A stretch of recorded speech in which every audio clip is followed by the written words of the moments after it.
Welcome to What the World Television. Please join us on a new episode of What the World Television. In the heart of old London hides a top-secret startup. Hiding behind the facade of an inconspicuous barbershop operates the Millennial suitcase startup CASR. Top View investigators try to get a scoop, but they never succeed. However, we did. Like any good millennial startup, the office is a kitchen, a gym, a safe space, a bar, an arcade, and more. The day starts with a hearty breakfast. A raw egg tequila sunrise should start your engines. It certainly has for Travis. Exercise is imperative for the proper operation of the company for some reason, so they have incorporated the workout into the office. What else is the office good as? A vomitarium. They insist the combination of the morning drink and exercise flushes out the toxins, which unfortunately Fernando here has to mop out. It is crunch time. Luggage isn't going to make itself. The Benihana-themed cubicles are already being put to good use. On the main floor, CASR engineers are hard at work. Coding a suitcase is no easy task. Why code it? Because technical drawings are too mainstream. Bagatha doesn't believe in this nonsense and glares at the colored lines of code, wishing each and every character a slow and painful death. Looks like there's been a breakthrough. Time to call a meeting. Salvatore di Monte Carlo, formerly named Teddy Prick, calls a meeting for 2:30 p.m. sharp.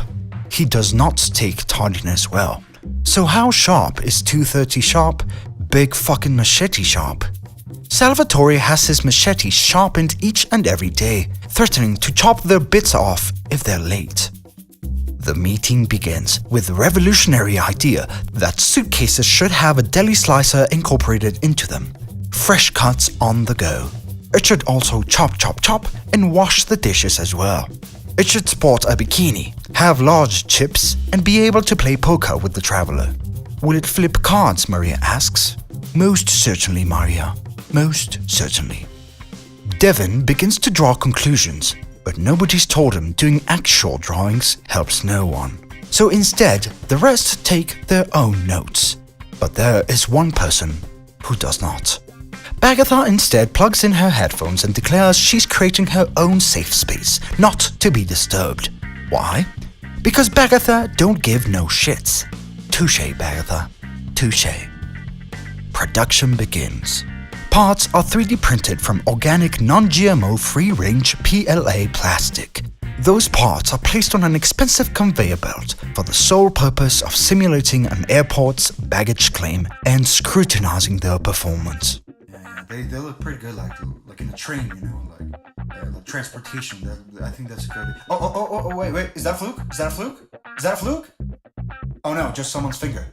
Oh, okay, that's fine. Continue. Yeah, the transportation, like Amtrak. Instruction manuals are drafted and carefully written out by hand by a master scribe.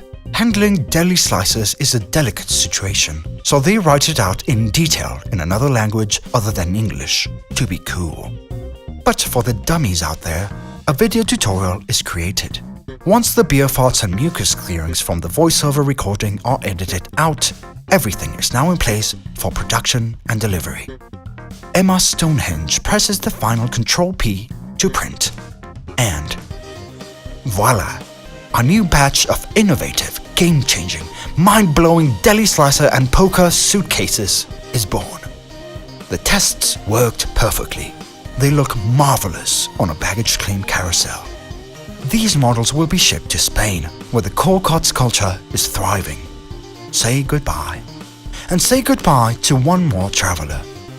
Why is Bagatha on the carousel? Well, because Bagatha don't give no shits. Thank you for joining us on today's episode. If you enjoyed it, please like and subscribe. We promise it's free. If you want to hear more, you can listen to the What's the World podcast on Apple Podcasts, SoundCloud, and more. I am Sergio Mendoza, and I bid you Adieu. Be good, take care, and good night.